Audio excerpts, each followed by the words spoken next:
Ces déplacés vivent dans des conditions humanitaires très précaires. Le site de Rwassa, à environ 4 km à l'est de la cité de Kiwanja, dans le territoire de Rutshuru, où sont cantonnés ces déplacés, n'arrive pas à les contenir, étant donné que le site accueille chaque jour de nouveaux venus. Jacques Sinzaïra, du mouvement citoyen Amka Congo, se joint aussi à d'autres personnes qui l'ont fait avant lui et dénonce cette situation tout en appelant à une assistance humanitaire pour sauver la vie de ces milliers de Congolais. Sinzaïra fait savoir que 40 familles sont entassées dans un hangar, ce qui les expose à des maladies et tant d'autres maux. On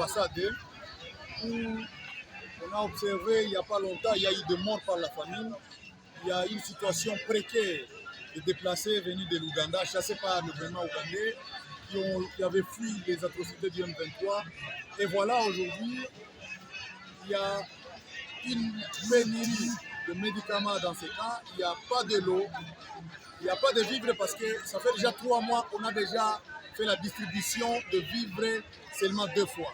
Et il y a même pas 2 semaines où il y a certains déplacés qui ont perdu la vie par la... Géré par le Haut Commissariat des réfugiés HCR, ce camp a enregistré déjà des morts suite à des mêmes conditions telles que décriées par le Conseil territorial de la jeunesse du territoire de Rutshuru. Patient Komayombi, président de cette structure de jeunes, appelle le gouvernement congolais à prendre ses responsabilités en main. Nous sommes en train de déclarer à ce que la santé soit prise en charge par le gouvernement congolais, les acteurs humanitaires puissent vraiment renforcer ce système de prise en charge de santé et en fait que tous ces déplacés ici se retrouvent aussi encadrés comme tous les Congolais qui vivent à Kinshasa ou ailleurs parce qu'ils sont victimes de la situation qu'ils n'ont pas vraiment choisie. Ils sont des victimes de la guerre infligée par le Rwanda avec les terroristes du M23 et donc nous demandons à ce que la santé soit vraiment une priorité. Qu'on les prenne en charge et que...